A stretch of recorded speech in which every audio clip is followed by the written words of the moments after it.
Alright, so in this video we're checking out the Radiolink F121. This is a ready-to-fly FPV drone. Comes with the drone controller, you get an FPV monitor to fly through, and comes with 3 batteries, I believe, and the battery charger. So they have a different approach here on an RTF FPV kit.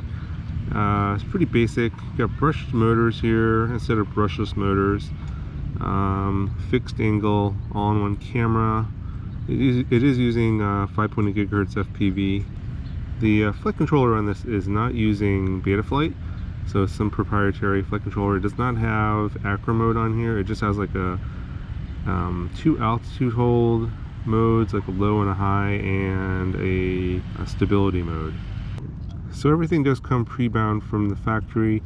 This is a mode 2 controller, and the modes are, or the flight modes are on this little switch over here. It's a 3-position switch, and I believe this position all the way up is the stability mode, and then this is the low altitude hold mode. I've done a review on this controller before. This is the T8S. I'll link that in the description. This is a 4-inch Hawkeye FPV monitor, single receiver, and everything here is already bound up together. Okay, so to get started, you just have to turn on the radio. Just press and hold the power button, and press and hold the power button on the monitor should turn on. And we'll just plug in the battery. The battery is a 1S 660 milliamp hour.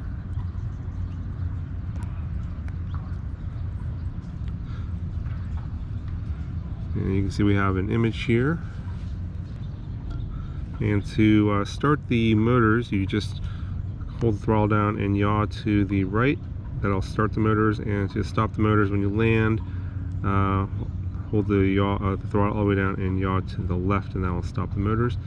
And I think I'm going to start in the stability mode instead of the altitude hold mode. Let's go ahead and launch it. And I'm just trying to show the monitor here. There's no DVR recording, so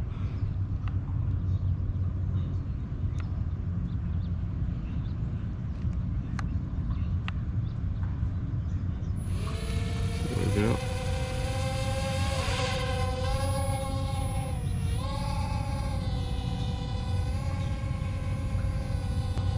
So I think I am in some kind. Let's see, what mode is this?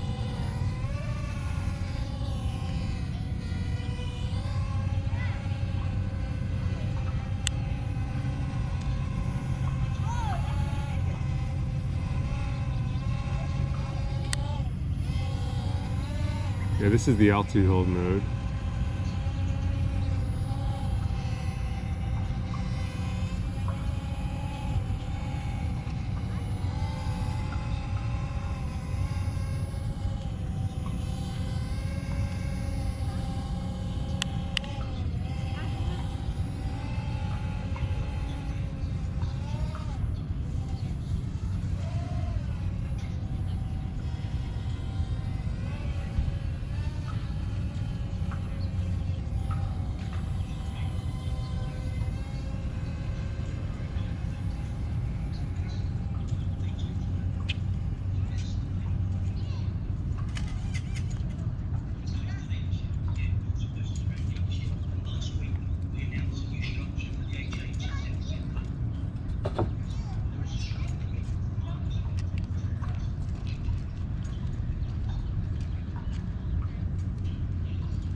Alright, so flying this through a monitor is, finding out, is pretty tough.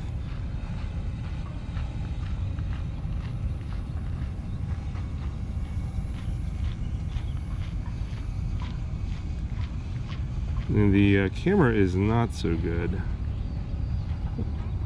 Lighting conditions aren't great right now, kind of cloudy.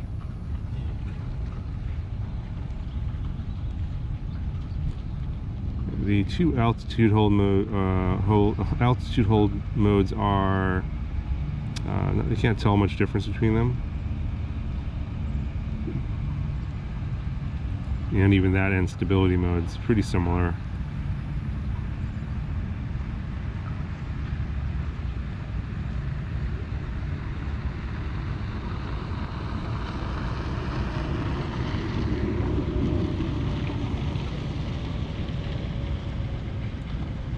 Facing this way into the light seems to be better in terms of the image.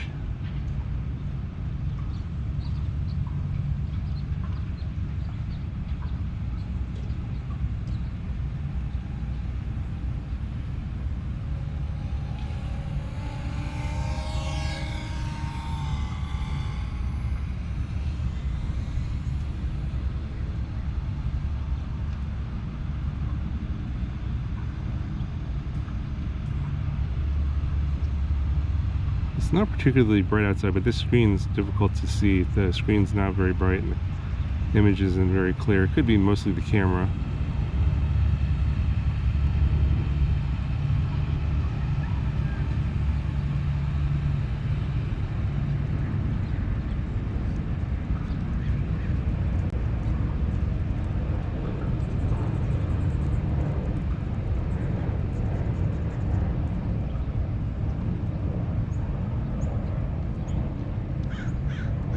Going off in this direction, facing the sun, everything, the whole ground turns really dark, so the dynamic range of this camera is pretty bad. Makes it really hard to fly. So I'd say fly this only on completely sunny days.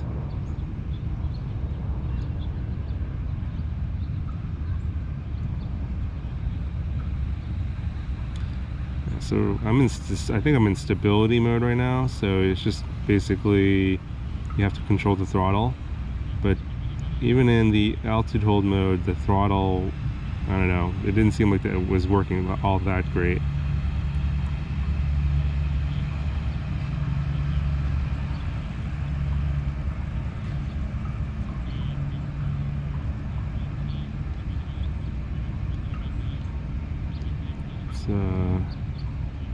Head out to the open area here. Let's see what this looks like. Behind me.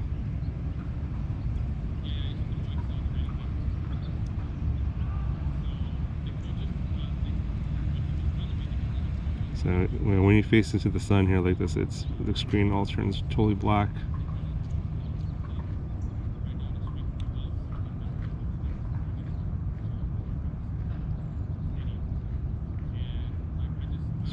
Really hard to fly.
Anyway, so it's kind of a different approach to an RTF FPV kit, but I don't think I would recommend this one.